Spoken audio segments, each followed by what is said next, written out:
father jailed until trial for endangering transgender son, which I believe you are taking. Yes, I did a very bad job of preparing for this one. I think we're both rather exhausted this time. It's been a very rough couple of weeks privately.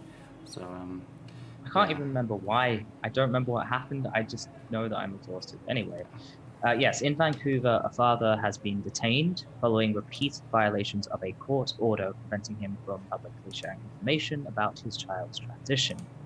The dispute began in 2018 when the father tried to get the court to block his teenage child from pursuing hormone therapy. Luckily, in February of 2019, it was ruled that the child could consent to treatment. It was also ruled that both parents and the child must remain anonymous, and presumably that the details of the case must be kept private. In April of that same year, the child sought a court order to prevent his father from speaking on the case, as the father breached the publication ban twice by giving interviews to two separate organizations for online publication in the previous month.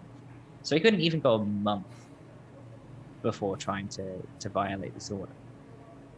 The subsequent protection ban, in addition to banning the father from speaking about the court case and the child's medical treatment with uninvolved parties, also stated that I'm sorry. The subsequent protection ban, in addition to banning the father from speaking about the court case and the child's medical treatment with uninvolved parties, also stated that the father could not attempt to persuade his child to abandon treatment or refer to him by his birth name. This was replaced with a court order upon the father's appeal, as the father's actions were not ruled to constitute family violence, though the court order had similar terms. The father could not share information about his son's mental health or medical treatment with anyone aside from doctors or legal counsel without permission from the court, and the father was to refer to his son with the proper name and pronouns. Though this order did not prevent him from talking with friends, family, and close advisors, so long as none of them were connected to the media and they were sworn to secrecy beforehand. In June of 2020, the father flagrantly breached these orders by appearing on a YouTube channel where he identified healthcare providers, gave identifying information about himself, his child, and the child's mother, and revealed information about the child's mental health and medical treatments. After his arrest, the father begged to be released so he could comply with the court order, but was denied as he had squandered his previous chances, including the delaying of said arrest. I can't really think of much to say in terms of transphobia, but this This case is a says a lot story to we've me. heard before, with, like Luna Damon Younger, and I wouldn't be surprised if this guy saw how Luna Damon Younger's father fucking turned that entire thing into a shit show, made a bunch of money from doing talks, etc., and went, I could do this. I could do this. But there's one significant difference, and that's in the way the court reacted. Sorry, how I completely derailed everything. Nope. It sounds like you're going to talk about something that I completely did not think of, and so, yeah. Okay, but yes. Anyway, like we're so used to hearing these fucking stories all the time. One of the trans parents does not fucking like the fact that their child is trans. They would much rather have a coffin for a child, and so sets out to bereave the parent who does support the child's transition in every single way. Returning to the case of Luna Damon Younger I mentioned earlier, like her case was fucking it was very one-sided. The mother was like the child psychiatrist. Moment that she thought that her child might be trans, took him to a child psychiatrist at another child psychiatrist at the same place. They diagnosed gender dysphoria. The father objected, stating, "Oh well, you work with this person, therefore I want a second opinion." So she went and she took her child to another psychiatrist. That psychiatrist confirmed the original psychiatrist's diagnoses, and the father just decided, you know what, I just rejects this. And he started doing like the route and going around, talking on all the conservative websites, the Federalist, stuff like that. And he was making out, anytime the child comes to my place, you know, she's always wearing boys' clothes and she always wants to like play boys' games, etc. When you actually read the court, who like interviewed. I think it was. I don't think they interviewed the child directly. I think they had a social worker intermediary. The child was not. Yeah, that's what happens. Yes, they had an intermediary. The child was scared of the father. Also, when they asked the father, "Hey, do you allow women's girls' clothes inside the house?" No, I don't allow girls' clothes. I don't believe in them. So like he was lying publicly and claiming that he allowed his child to do whatever she wanted. And like it got to the point where the child was so fucking terrified that she just wanted to be removed from his care under certain days. For example, parent-teacher events, football nights, because the father would force her to dress in certain ways or would out her and dead name her and do all this stuff. And the court agreed, you know what, you've shown that you can't be responsible around these times. Constantly this guy is going to the far-right media, pumping out this toxic story of, the mother is going on to like rapid onset gender dysphoria, or it's Munchausen's by proxy. And it was quite shocking to see how people, like even King Crocoduck, was like spreading this bullshit. And I ended up calling King Crocoduck out about it. There was even a point where the father assaulted the child, even though they had a court order that they were not to cut the hair. The father decided to go against that and cut the child's hair without permission. And yeah, the child was just terrified of the father by that point. So anyway, sadly, they seem to get away with most things. Their access to the child is limited sometimes. But in general, like there's no major steps taken to protect the child. Luna's mother, the reason the father was able to dominate the narrative is throughout the entire thing, Luna's mother refused to go to the papers and to share Luna's story.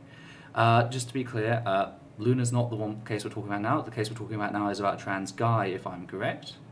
Yes. Yeah, your case. But Luna is a trans girl. I'm talking about Luna first, so we can talk about her, and then we'll go to this case because I noticed that Goza was asking if they misgendered the child, and I don't know which child they're on about. I'm sorry, that's possibly the confusion. But yeah, sadly, there's not a whole lot that they can really do, or they haven't done, I should say. But in this case, to actually see the courts go, no, you know what? We are going to protect this child, their right to privacy, all of this. And this is where it sort of moves into areas of freedom of speech, which I guess you kind of wanted to talk about. So I'll hand over. Mostly I was going to focus on actually talking about children's rights, but I do have some things about freedom of speech, yes. When people see this story, I know that a bunch of people are going to jump up and down. Oh, he's not allowed to disagree with gender ideology. This is the cultural Marxist conspiracy in play. No, that's not true at all. As I noted, he is allowed to talk about this with friends and family, not privately. He's allowed to confide about it. But also, nothing in the court order that I have seen prevented him from disagreeing with transgender children receiving treatment, or even his own child receiving treatment. He simply couldn't talk about the specifics. Yeah, he could say, might endanger the child. I have a daughter. She's. He could do that to his heart's content. He can do that till the cows come home. He just can't say, "Oh, it's horrible. My daughter, Goldilocks Witherspoon, has been on HRT for 3 months now under the care of Dr. Blue Hat the Wise." Like, he can't do that. But he can disagree with, gender ideology. That's basically all I can really say on the free speech thing. His freedom of speech wasn't curbs, just his quote unquote freedom to talk about the specific details of a specific child's He couldn't life. endanger his child. That is literally it. Which leads on to our second point. The father made this argument himself, and I know a lot of other people are going to make this argument. As the father, it's his right to talk about this. So I want you to imagine if this child were an adult and unrelated to him. So if it helps, imagine he was broadcasting my personal information on the internet, for example. If he were going on the internet saying, it's horrible, Levi Bird has been on HRT for 4 years now, the horrible gender ideologists are buying into this false idea that he's male. It's the collapse of society. And also here's his home address and like here's a picture of him and stuff. Like Dr. Blue Wise is going to my D&D camp. No, please don't do that. That's a horrible thing.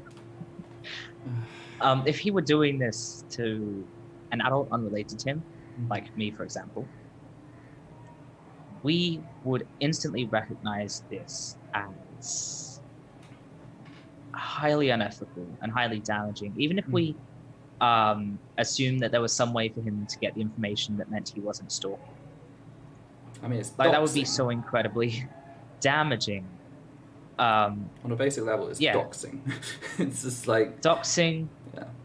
You know, outing someone, putting these very strong opinions about what they should be doing with their life out for all the world to see. You know, there would be the issue of, am I going to get rejected job offers because I go to go for a job and people say, oh, aren't you that person from that thing? Oh, you know, I think I rather agree with this random man on the internet. You shouldn't be doing this with your life. You know, other trans people would be thinking, oh my God, is this going to happen to me? You know, it would be horrible. Yeah. And I would probably be able to press charges even despite the whole international thing. And if we imagine this were a child, but unrelated to him, well, that's even worse. That's endangering a child who has very little recourse. You know, if this happened to me, I could try and go to the police, bastards that they are, and see if they would do anything. I can try and go to a lawyer. I can at least put out my own statement online and be taken somewhat seriously. A child might not even be old enough to sign up for an online account. It would be just horrible, and, you know, it would be ruining their life before it's even begun. So I want to ask you, and like this is a genuine question, if you would like to say anything in chat. Oh, no, sorry. Think of it this way, actually. If someone shared your full name and photograph online, shared information about your mental health and your medical treatments, put out the identities of your doctors, and told the entire internet how you should be living with your, how you should be living your life, and also attempted to fundraise money to try and force you to live your life a certain way.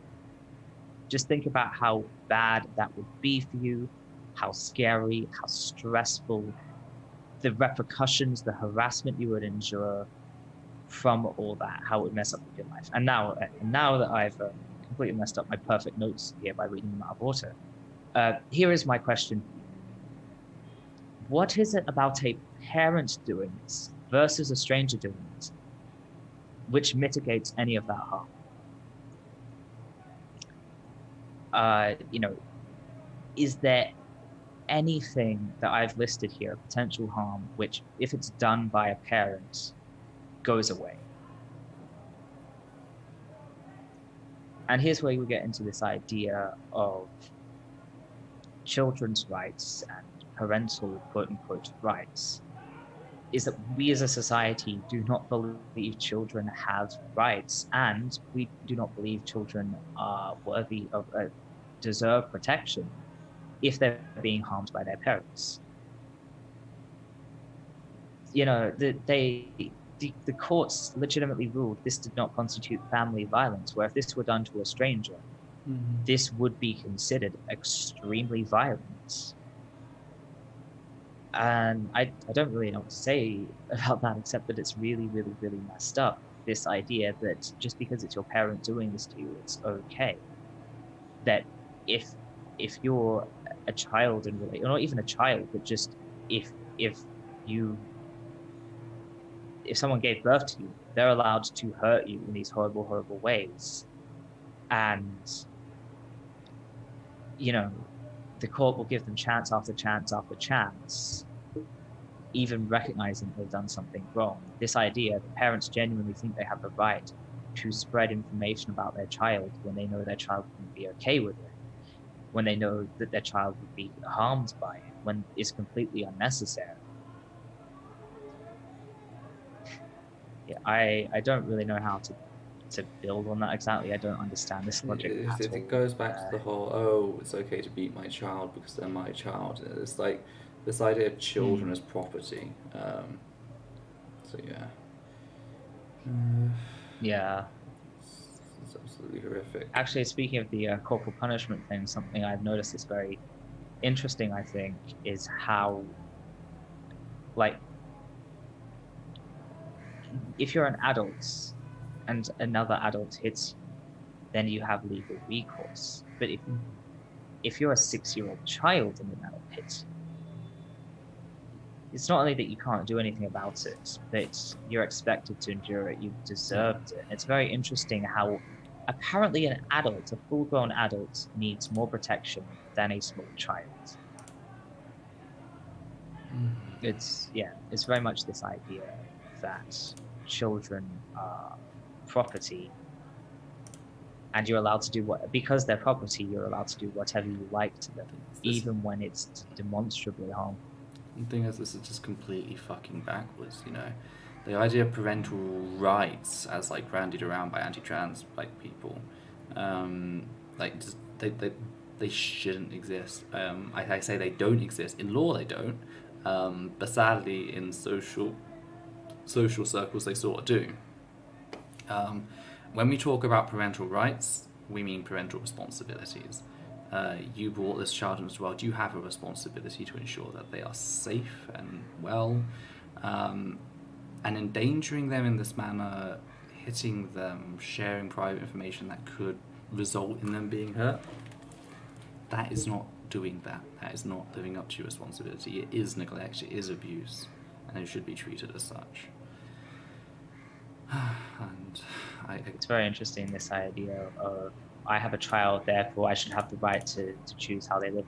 That's not what you're meant to do as a parent. As a parent, you're supposed to keep your child safe, and you're supposed to try and help them do what's best for them when they're too young to fully make their own decisions.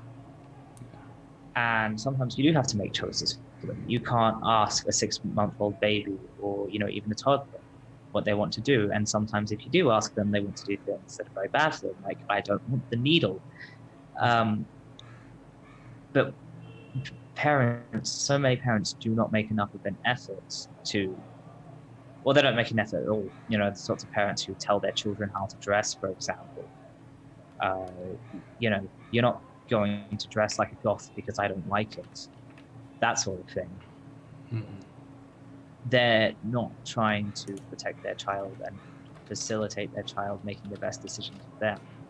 They're lording over their child because they think, well, this person is my fault.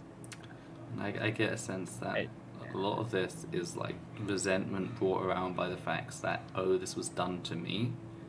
So it seems like a lot of people have this desire almost, like they gain from childhood of, oh, I was once a child on the receiving end of some shit.